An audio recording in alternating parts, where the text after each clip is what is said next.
और देखिए, इस बीच बड़ी खबर नागपुर में संघ के कार्यक्रम में बोले मोहन भागवत, लोगों को देश के हित में विदेशी संबंधों को भूलना होगा, हिंदी स्वराज को ही हम हिंदू राष्ट्र कहते हैं।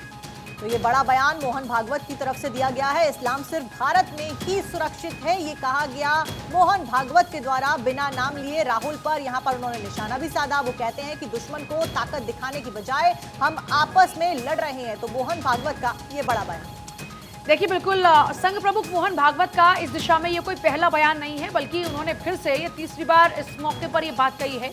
और वो बार बार कहते हैं कि इस्लाम भारत में सुरक्षित है। और उन्होंने किस अंदाज में क्या ये बातें कही हैं, जरा सुनिए।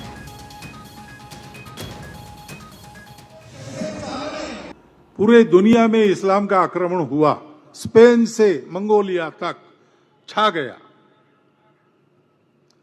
धीरे धीरे कालक्रम में वहां के लोग जागे, उन्होंने आक्रमणकारियों को परास्त किया,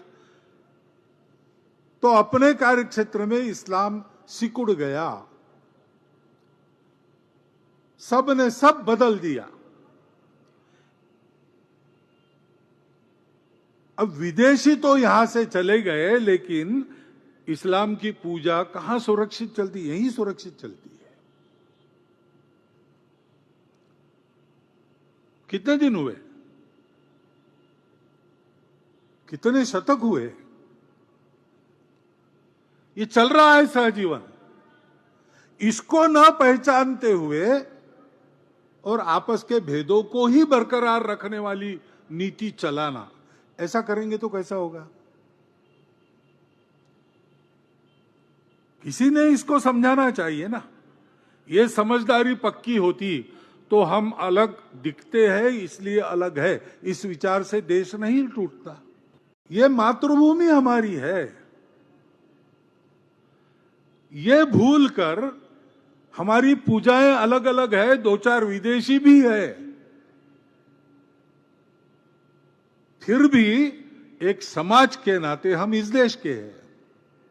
हमारे पूर्वज इस देश के पूर्वज हैं। इस वास्तविकता को क्यों हम स्वीकार नहीं कर पा रहे हैं? हमारी जो विशिष्टता है, विविधता है, वो हमारे अलगाव का कारण बनती नहीं, बाकी दुनिया में बनती है। लेकिन हमारे देश में प्राचीन समय से सबको समन्वय के साथ साथ चलाने वाली संस्कृति विद्यमान है।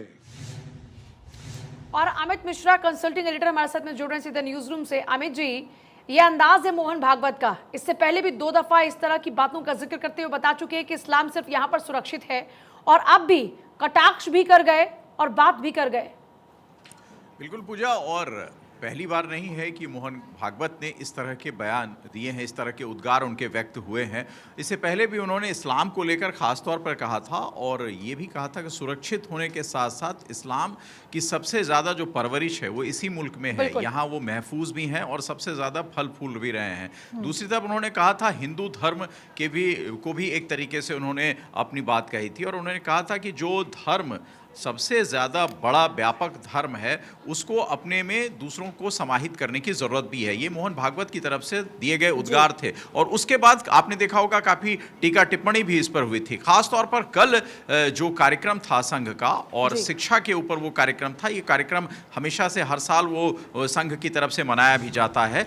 उस कार्यक्रम में मोहन भागवत जो संघ संचालक होते हैं, उनके तरफ से जो बयान होता है, उनके जो भाषण होते हैं, उनके जो उद्गार होते हैं, वो काफ़ी मायने रखते हैं। और ख़ास तौर पर आपने देखा होगा कि भारतीय संस्कृति के विषय में जो उनका तवज्जो था, जो वो बातें कहना चाह रहे थे, वो किस तरह से उन्होंने कहा। शिवाजी के विषय में उन्होंने कितने अच्छे उद्गार रखे, और ये भी बताया कि हिंदू धर्म में किस तरह के योगदान बार बार होते रहे हैं। समय समय पर जो हिंदू धर्म के बड़े बड़े लोग रहे हैं, जिनकी अनुयायी हैं हम, और जिनकी पूजा करते हैं या जिनके बातों को मानते हैं, उन्होंने हिंदू धर्म की दिशा और दशा किस तरह बदली है। और यही नहीं, इस दिशा और दशा बदलने में तमाम धर्मों को किस तरह हिंदू धर्म ने अपने आप में समाहित भी किया है। बिल्कुल अमित जी, आप बने रहिए हमारे साथ, लौटूंगी आपके पास। इस बीच दर्शकों को एक बड़ी खबर बता दें कि मोहन भागवत का नागपुर में दिया जो स्टेटमेंट है, उसके ऊपर संजय राउत का पलटवार सामने आया है। शिवाजी ने कभी हेट स्पीच नहीं दी, संजय राउत ये कहते हैं। साथ साथ में आगे वो कहते हैं कि शिवाजी महाराज का हिंदू राष्ट्र अलग था, शिवाजी महाराज के साथ मुस्लिम भी थे। तो ये बड़ा बयान मोहन भागवत के स्टेटमेंट के ऊपर संजय राउत ने दिया है। शिवाजी ने कभी हेट स्पीच नहीं दी और शिवाजी महाराज का हिंदू राष्ट्र अलग था। और लगातार अमित जी हमारे कंसल्टिंग एडिटर न्यूज रूम से हमारे साथ बने हुए। अमित जी, अब वार पलटवार की राजनीति भी इसके ऊपर शुरू हो गई है। हर बार की तरह जैसे हम देखते हैं मोहन भागवत जब भी सुर्खियों में आते हैं आरोप प्रत्यारोप शुरू हो जाते हैं। इस बार क्या कुछ एक्सपेक्ट कर सकते हैं हम विपक्ष के द्वारा इनके बयान के ऊपर? संजय राउत का तो आ गया बयान।